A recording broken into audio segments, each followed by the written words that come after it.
Welcome back to Sandy Glen Farm and Forage and our winter wonderland. You'd never know by looking around behind me here that it was 70 degrees and beautiful just 2 days ago. And now we have 2 inches of snow on the ground with more yet to come today. So I thought I'd take this opportunity this morning to welcome you back to our channel and to video 2 of our 3-part series on black walnut syrup. Video 1, we focused mainly on just kind of explaining the process a little bit and how to properly sanitize your supplies and let you know what is needed to do this amazing and fun project. This is video number 2, where we will be taking you from tapping the trees through the collection process and the initial boil. Video 3 will focus on taking that boiled down sap and boiling it into the final syrup and bottling it. So thanks for tuning in with us today.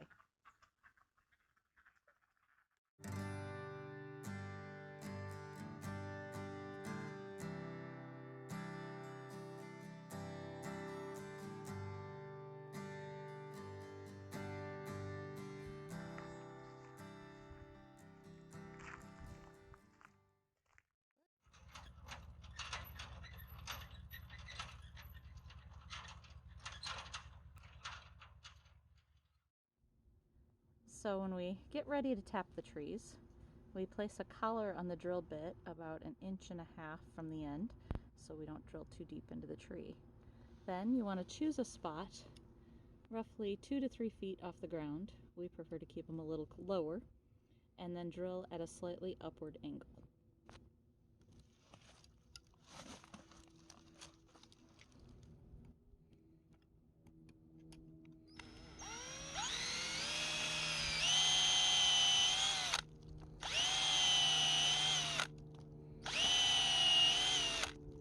Since we're drilling slightly upward, if we have extremely cold days where the sapwood freezes, as it thaws, that ice will melt and drip down the lines.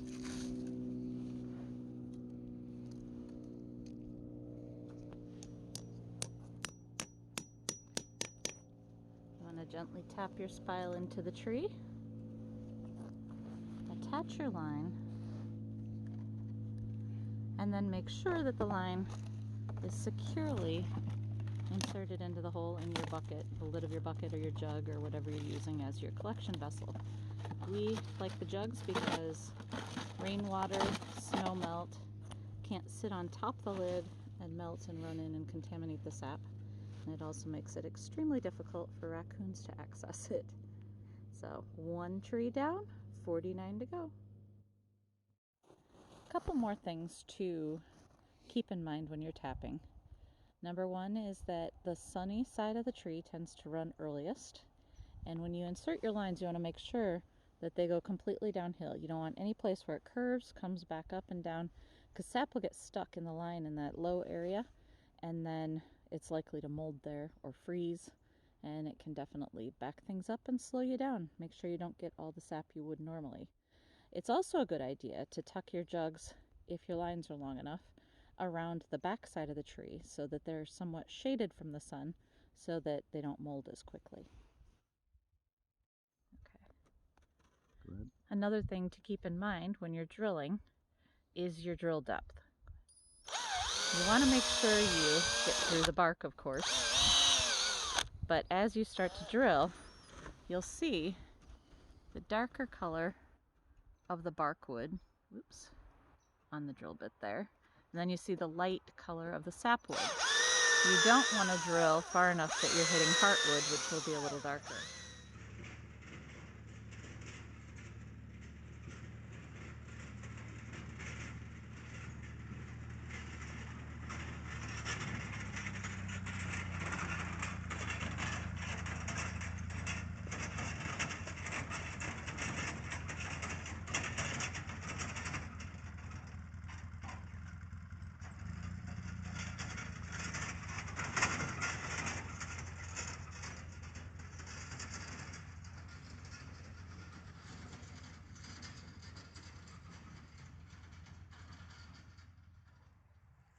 One benefit of buckets over jugs is that when your sap is frozen, you can still dump it out of a bucket, but you cannot dump it out of a jug. So, using jugs, we have to make sure we have extras so that we can swap the lines out when they get full. We are expecting 50-degree temperatures tomorrow, so we are pretty confident the sap's going to run really good. And so any jugs that are half full, we're going around and emptying today, or swapping, so that we can start boiling the sap in them tomorrow.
Well, today we have over 20 gallons of sap to boil, and it's run all night long, so it looks like we're going to have another 20 gallons to collect today. So we're going to have this evaporator fired up all day today and probably tomorrow.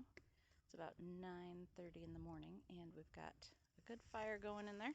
Doesn't look like it from here, but nice hot fire. Just put about 7.5 gallons of sap to start out with here in these 2 steam table pans. And we're going to be boiling all day.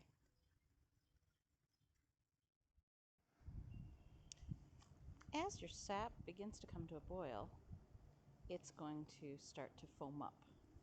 We use just a fine mesh strainer to scoop the foam off as it cooks, and that's less muck to filter out when you filter your sap at the end.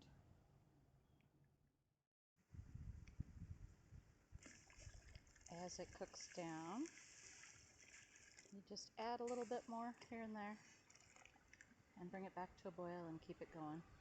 You'll see there are some little chunks of debris floating in there. Some of them are just burnt sugar off the edges of the pan, which filled up quite a bit. We try to scrape them off and scrub them pretty good before we start each time.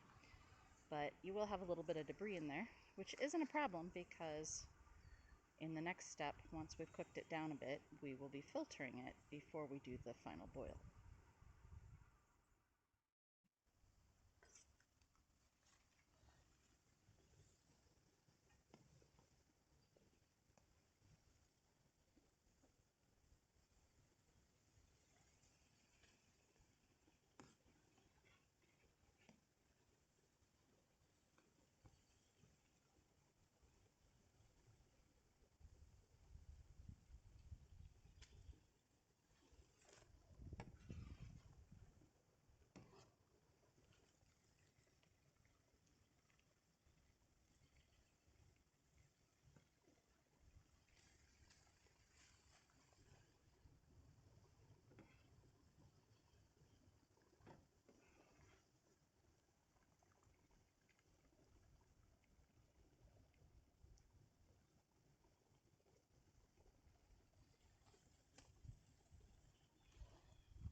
So this stage is time to filter it. So we pour the sap when it cooks down to this stage through a felt filter, and then we'll be ready for the final boil. The filter stage is very important for maple syrup especially because of the amount of sugar sand in the syrup that'll settle out, and you'll have a white powdery residue at the bottom of your syrup.